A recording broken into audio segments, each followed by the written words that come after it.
नमस्कार, मी निलेश खरात, अध्यक्ष महाराष्ट्र वीज कंत्राटी कामगार संघ, संलग्न भारतीय मजदूर संघ. महावितरण, महापारेषण आणि महानिर्मिती कंपनीतील सर्व वीज कंत्राटी कामगारांना कल्पना आहेच की आता आचारसंहिता लागण्यासाठी खूप कमीसा कालावधी लागलेला आहे आणि आपले स्वप्न आहे की या वीज उद्योगामध्ये आपल्याला NMR या पद्धतीतून कायम व्हायचे आहे किंवा कायमचे या कंत्राटदारांना या वीज उद्योगातून हद्दपार करायचे आहे.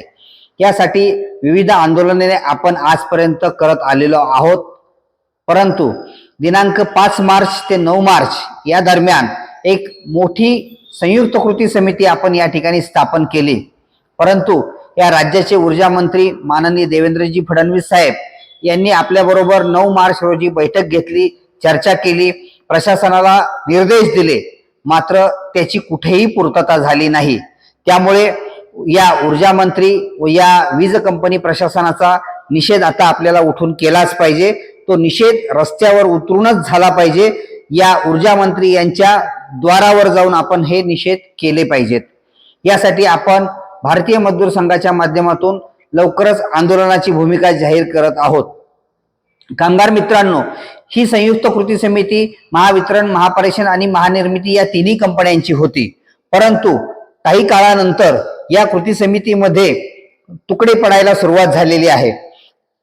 काही पदाधिकाऱ्यांनी याच्यामध्ये जातीभेद, मतभेद, कंपनीवाद असा आणून काही जणांनी कंत्राटदारांना हाताशी धरलं. परंतु या भारतीय मजदूर संघासारख्या बलाढ्य आणि प्रामाणिकपणे काम करणाऱ्या संघटनेला बाजूला सारलेला आहे.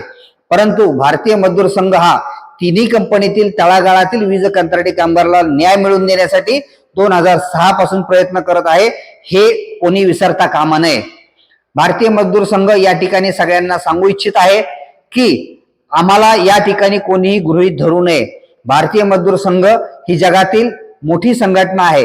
भारतातील, देशातील सगळ्यात बलाढ्य संघटना असून वीज उद्योगामध्ये महाराष्ट्रामध्ये अर्ध्याहून अधिक कंत्राटी कामगार हे या संघटनेचे सदस्य आहेत. त्यामुळे आम्हाला कोणीही कमी लेखण्याचा प्रयत्न करू नका. तळागाळातील कंत्राटी कामगारांचा भारतीय मजदूर संघावर असलेला विश्वास, आजपर्यंत ज्या काही गोष्टी मिळवून दिलेल्या आहेत, या अंतिम ध्येयापर्यंत हे सरकार बदलायच्या आधी आपलं स्वप्न पूर्ती करण्यासाठी भारतीय मजदूर संघ जीवाची बाजी या ठिकाणी लावण्यास तयार आहे आणि संपूर्ण महाराष्ट्रातील वीज कंत्राटी कामगार या संघटनेला साथ देण्यास तयार आहे. आम्ही आज या ठिकाणी सर्वांना आवाहन करतो आहोत की आपण सर्वांनी जातीभेद, मतभेद सोडून या भारतीय मजदूर संघाच्या झेंड्याखाली एकत्र यावं आणि या महाराष्ट्रातील तळागाळातील वीज कंत्राटी कामगाराला न्याय कसा मिळवून देता येईल यासाठी सर्व नेत्यांनी प्रयत्न करणे गरजेचं आहे. आपला अहंकार हा दूर ठेवून या कामगाराला केंद्रस्थानी ठेवून आपण काम केलं पाहिजे आणि नजदीकच्या काळामध्ये भारतीय मजदूर संघच हे करू शकेल हा आत्मविश्वास या ठिकाणी राज्यातील सर्व वीज कंत्राटी कामगार यांनी बाळगावा. महाराष्ट्र वीज कंत्राटी कामगार संघ सदैव आपल्या पाठीशी आहे. धन्यवाद. जय हिंद, जय महाराष्ट्र.